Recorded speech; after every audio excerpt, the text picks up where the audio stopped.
There are a lot of exercises out there which involve moving weights sideways. But I'm a little bit perplexed. Let's talk about it.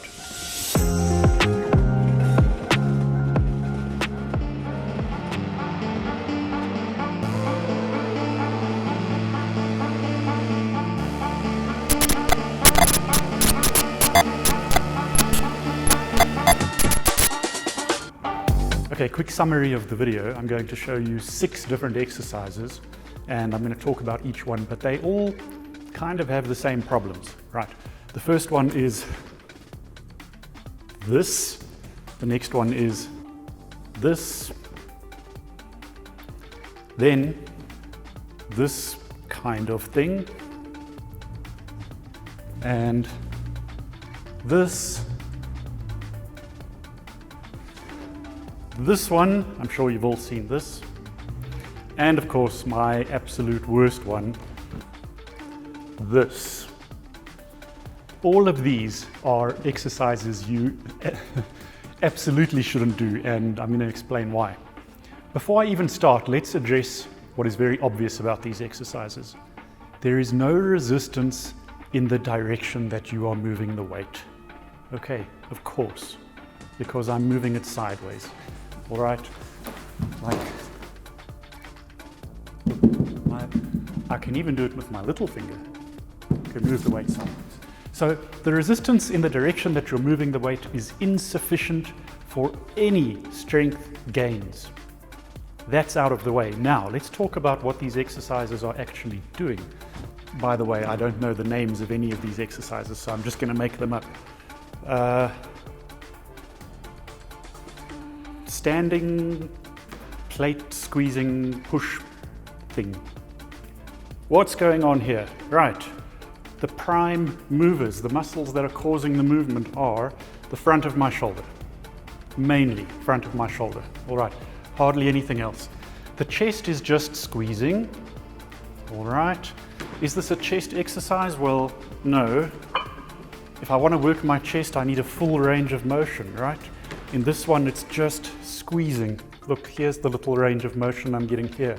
And as we said, no resistance in the direction of movement. It's just terrible. Maybe you're going to feel it burning in your chest. Feeling a muscle burn, does that mean that you are giving it a good workout? Not necessarily. The front of the shoulder is doing most of the work there. But then why would you do this for the front of the shoulder when you could just do this?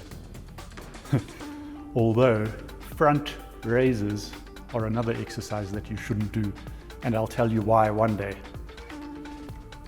What could this possibly be good for? Maybe if you've been doing something heavy like push-ups or bench press and your chest is really tired, maybe you can add some of these in at the end and squeeze a heavy weight to try and overload the chest a little bit more. Maybe, but I think it's pretty much a waste of time. Rather do proper chest training involving a full range of motion against sufficient resistance, and proper shoulder training involving a full range of motion against sufficient resistance. I know these aren't sufficient resistance, but they're just a demonstrator. I'm going to call this one the standing plate swing thing. What am I doing here? I am protracting and retracting the scapula, the shoulder blades. Okay, nice functional movement, but there's no resistance in the direction of movement, like we've already established. What could this possibly be good for? I don't know, like a mobility exercise? Keep the joints moving? Maintain your mobility in your shoulders, maybe. As a strength exercise, no, it's doing nothing. Maybe you can do it like the previous one after you've done heavy strength training, just to overload the chest muscles a little bit more. Yeah, I guess so, but no, it's terrible. Rather incorporate scapular retraction. See how I'm pulling my shoulder blades back? into all of your pulling exercises.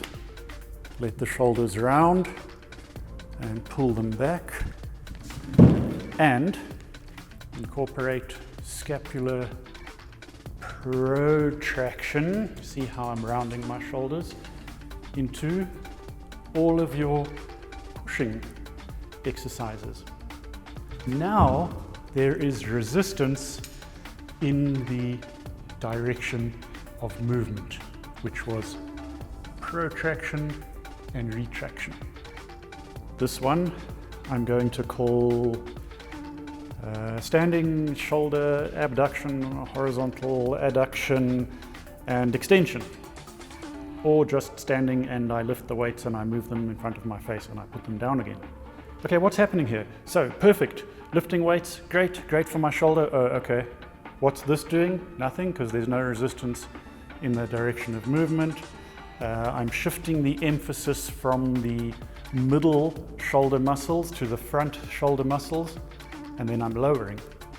Okay, fine, that's part of a strength exercise. Shifting the emphasis from one muscle to another, is that one of the principles of strength training? Not at all. Strength training needs a full range of motion against sufficient resistance.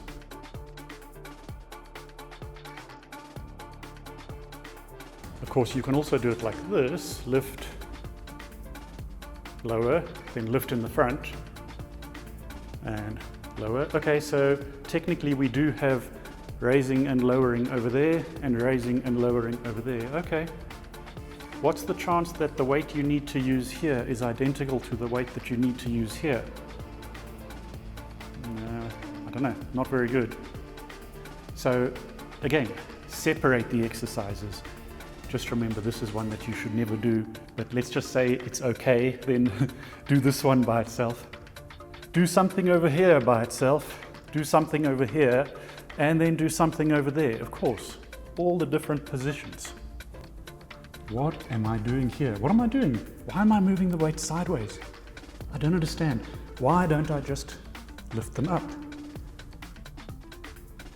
I'm moving them a little bit up. Okay, so I'm fighting gravity a little bit.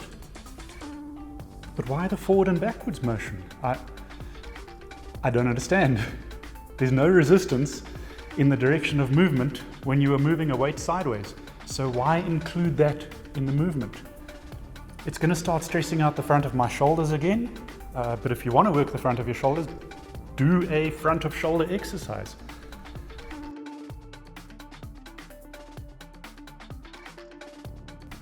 I don't really understand.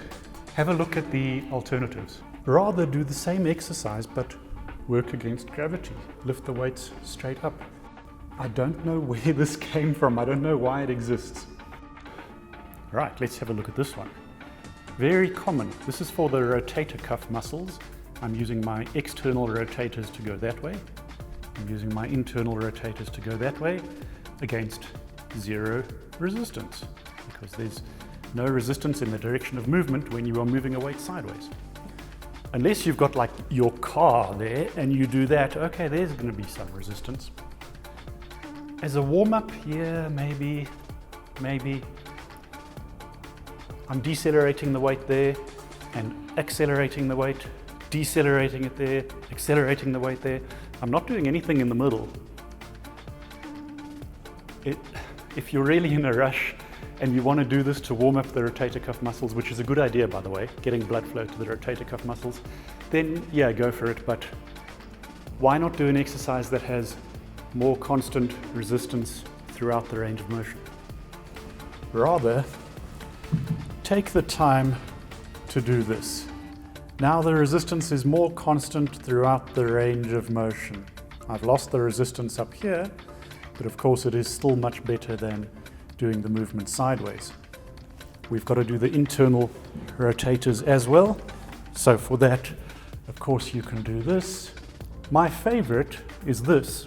You'll need an elastic. And now, to make sure that I get resistance throughout the range of motion, because at the moment there's no resistance here, I can turn. Look, now there's resistance there. And there's no resistance here, so I can turn, get resistance there. And we can also do it like that.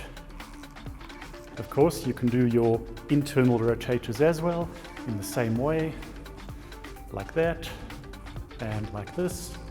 And you can stand here and warm up your rotator muscles. It's a good idea before strength training with the arms. Never go too heavy with rotator cuff muscles because they are prone to injury. All right, the absolute worst. Lie down and bend sideways. That's what I'm going to call it. I think it's actually called a toe reach or a toe touch. If I lift my head, I now have an isometric contraction here with these muscles in my neck. I'm holding my neck there. Right, the muscles are contracted but not moving. Okay, it's going to make my neck stronger in this particular position. I might as well just lie like this. There's no point in bending sideways. If I do this, a little crunch, again, I have an isometric or stationary contraction of the abdominal muscles. Now I have an isometric stationary contraction of the abdominal muscles in this position, and again in this position, and again in this position. Why would I do that? You can just do good stability exercises instead. There's no resistance in the direction of movement when you're moving a weight sideways. Okay, I am the weight, I'm moving sideways. The only resistance to the muscles that are actually flexing my spine is the friction on the mat. This is an exercise that nobody should ever do. It's just too easy. Rather, and I'm sure you knew I was going to say this, do this, a side ball crunch. I'm performing the same movement that I was when I was lying down doing the touch toe thingy. Lateral trunk flexion, it's called. I'm closing the gap between my ribs and my hips, but I'm working against gravity. I'm not moving sideways. It is, of course, way more effective. Of course, there are way more alternatives to all those moving weights sideways thingies. When you do something, always ask why you're doing what you're doing. So if you see an exercise on social media or a trainer gives you an exercise and you are moving weights sideways, ask why. Whether you ask the trainer why or ask yourself why, say, why am I moving the weight sideways? Aren't weights meant to be lifted? Remember, one of the most basic principles of strength training is a full or large range of motion against sufficient resistance. Maybe not with rotator cuff muscles because, like I said, they are prone to injury. So if you're getting a very small range of motion and it's very easy, ask why.